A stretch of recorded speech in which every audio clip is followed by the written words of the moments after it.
like to welcome you to the Mari Verde District Joint Installation of Officers and Turnover Ceremonies here at the Batangas City Convention Center.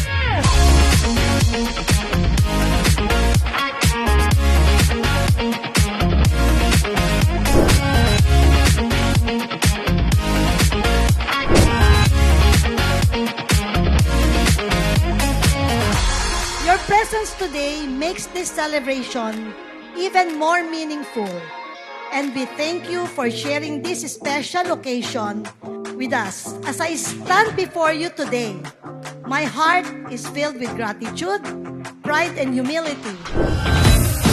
So today, I invite you to embrace responsible stewardship. Let us live the nice life and let us become the kind of Soroptimists whose service continues to shine long after our terms have ended. Nagpapasalamat po kami sa Soroptimist International Batangas Downtown sa pagtulong po sa aming pag-aaral. Kami po ay nagpapasalamat dahil po sa inyo ay nakaraos or na-overcome po namin ang mga challenges namin sa buhay, and also nakatulong po kami sa aming mga pamilya. Ako po ay nagpapasalamat ng sobra-sobra sa aming club na continue ko po ang aking pag-aaral dahil sa Soroptimist International Batangas Premier, and ngayon po ay graduate na year 2025. I feel very honored to be doing the rundown of the outgoing and incoming club presidents of our district. This gathering is more than a mass induction and installation ceremony. For me, it is the realization of a dream that began 13 years ago. There is a saying that the best time to plant a tree was 20 years ago. The second best time is now. Today, we gather not merely to install officers, but to plant seeds.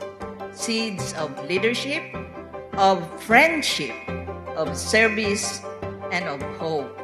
Some of those seeds will bloom in this biennium. Others will bear fruit in generations yet to come. So before I ask you the million-dollar question, we want to make sure that we will hear the loudest I do or yes. Do you accept the duties of your office and promise to fulfill them to the best of your ability?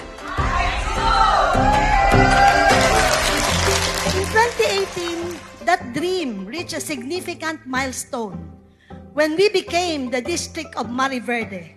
It was a proud moment, but little did we know that God had even greater plans for us. Today, as I look around this room, I am overwhelmed with joy. From 24 pioneering members, we have grown into a vibrant district of merely 300 members and 13 clubs.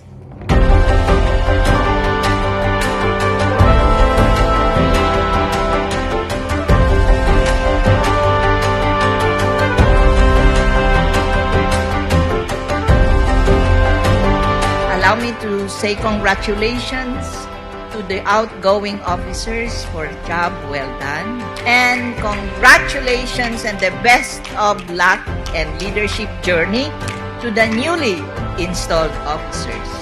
May your leadership be purposeful, your service meaningful, and your legacy enduring.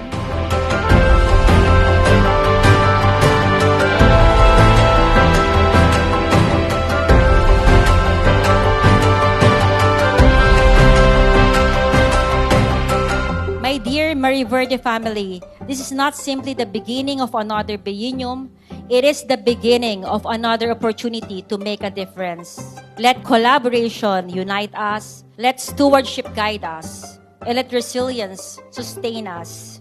Let us continue transforming lives, empowering women and girls, strengthening our communities, and leaving a legacy of compassionate service that will endure long after our terms have ended. Thank you very much, and may God continue to bless each one of us.